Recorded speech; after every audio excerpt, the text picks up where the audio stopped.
Hello friends. The topic which I thought of picking up today was live-in relationships, cohabitation vis-a-vis marriages. Now this topic has been selected by me because very recently I came across so many friends whose children have entered into live-in relationships. Now these friends are not from very, you would say, very modernistic, progressive families. They're basically normal Indian families, and they have very graciously and in a very loving manner accepted this concept and this change in society. So, what is living together ultimately? I think it is now the need and hour of society, and it just means it is an arrangement between two people who are consenting adults to live together on a long term basis in an emotionally or a sexually intimate relationship without getting married. Now, it is legally acceptable in recent times. It has become legally acceptable.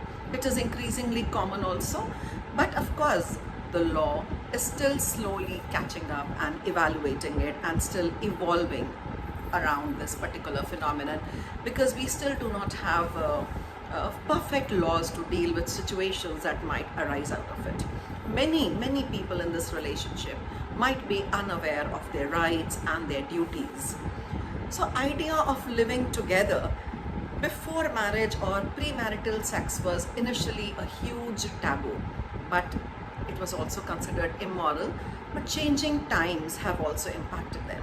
Society is gradually opening up because of maybe freedom, maybe economics, maybe privacy, maybe profession. Children are living away far from families, they are exploring new relationships. Many are very lonely in cities away from parents and countries away from parents. And I think it's a very legit way of seeking support and emotional peace and emotional tranquility.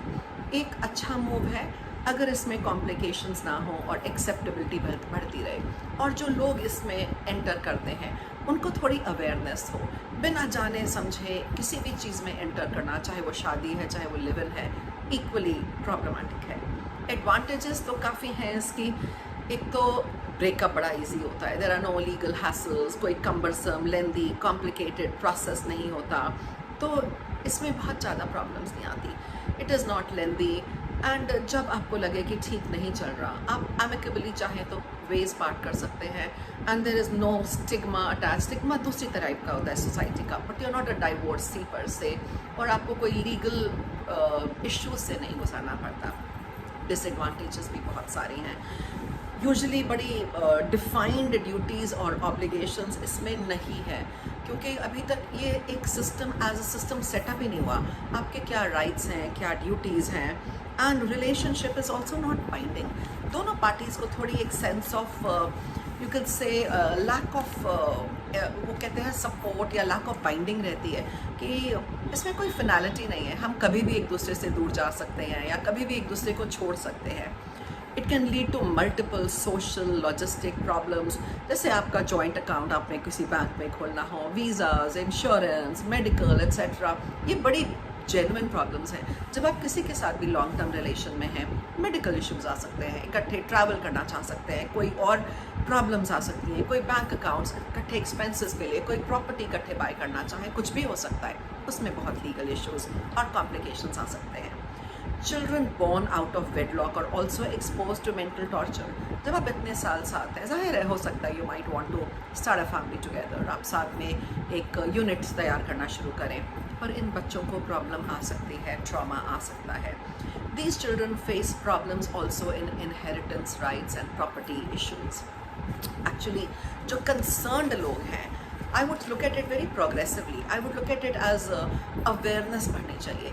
जो concern लोग हैं उनको एक शायद written agreement में, जिसको legally binding बना सकते हैं, एग्री कर लेना चाहिए और लिख लेना चाहिए.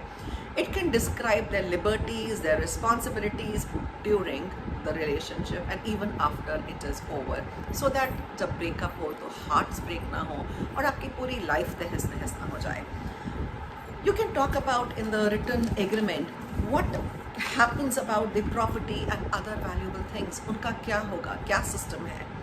दूसरी चीज़ जो आपको लिखनी चाहिए है how to share their living expenses and daily cost. ये बहुत बड़ा इशू है।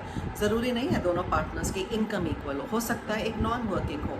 कैसे ये ड्यूटीज़ डिवाइड होंगी, डोमेस्टिक ड्यूटीज़, आपकी इकोनॉमिक और फाइनेंशियल लाइबिलिटीज़, ये आप कैसे डिवाइड करेंगे, ये भी एक वाटर टाइट एग्रीमेंट में हो जाना चाहिए। The responsibilities including child born out of it, अगर बाई चांस वो फैमिली स्टार्ट करते हैं, उस बच्चे के लिए क्या वो देख रहे हैं, क्या वो उस बच्चे के लिए कोई ऐसा प्लान बना रहे हैं कि दोनों जॉइंटली रिस्पॉन्सिबल हैं, या उस बच्चे के क्या राइट्स रहेंगे, और क्या वो बिल्कुल ही विदाउट एनी सपोर्ट या विदाउट दोनों पेरेंट्स के सपोर्ट के मैनेज करेगा इस टफ लाइफ को। How they are going to be splitting items and assets after breakup. Breakup तो शादी में भी बहुत होता है, ये नहीं होता कि शादी हो गई तो ब्रेकअप नहीं होगा, तो लिव इन में भी होते हैं। तो उसके बाद जो आपने इतने सालों में जॉइंटली एसेट्स बिल्ड करे हैं उनको कैसे स्प्लिट अप करें जिससे आपकी इमोशनल स्प्लिट अप ना हो, फ्रैगमेंटेड आपकी लाइफ ना हो जाए और आप बहुत इकोनॉमिक या साइकोलॉजिकल प्रॉब्लम में ना जाएं। And the agreement should be such that it can also be cancelled mutually, ऐसा ज़रूर होना चाहिए। इसके लीगल इम्प्लिकेशंस अब थोड़े मोड़े समझ में आ गए हैं।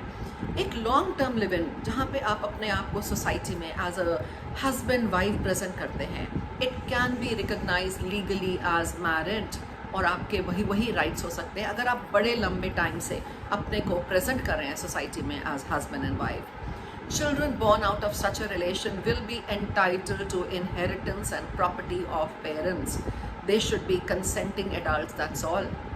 जो दो लोग इस लंबे रिश्ते में हैं, पूरी सोसाइटी में अपने को एज कपल प्रेजेंट कर रहे हैं, एज हस्बैंड वाइफ, उनके बच्चों को राइट्स मिल सकते हैं। Of course the court takes the last call.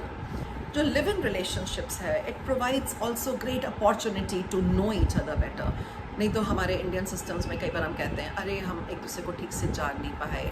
Of course अब तो ऐसे रिजिड सिस्टम्स नहीं हैं, और with the freedom to end it with ease, ये भी बहुत बड़ी चीज़ है कि आराम से हम ख़त्म कर सकते हैं। फॉरेन कंट्रीज़ में तो एक दूसरे को खूब जानते हैं, पर शादी तो उनकी भी बहुत ज़्यादा टूटती है। It can also put women to a disadvantage. The couple can face many social, legal hurdles.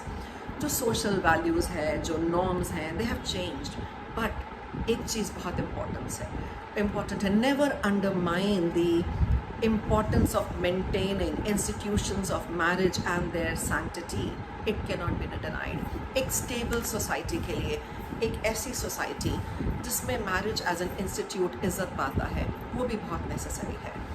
अब हम जब सबसे बड़ी चीज़ बोलते हैं कि लिव इन रिलेशंस में एक दूसरे को जानते हैं, तो हम एक दूसरे के साथ बहुत जल्दी से नाराज़ या गुस्सा नहीं होते और रिलेशनशिप नहीं टूटता। नो, क्योंकि बाहर के कंट्रीज़ में लंबी डेटिंग के बाद शादियाँ होती हैं, डाइवोर्स रेट्स कई जगह 50% हैं, तो ऐसा कोई पक्का चीज़ नहीं है। पर अगर आपको ये फ्रीडम पसंद है या आपको ये बीच में फ्लेक्सिबिलिटी पसंद है, इट इज़ फॉर यू। अकेले रहने से, लोनली फील करने से बेटर ये है। पर अगर आप सोचते हैं it can make for a good marriage, not necessarily. So think about it and do enter into these relationships with open eyes, well informed, with some legalities sought out.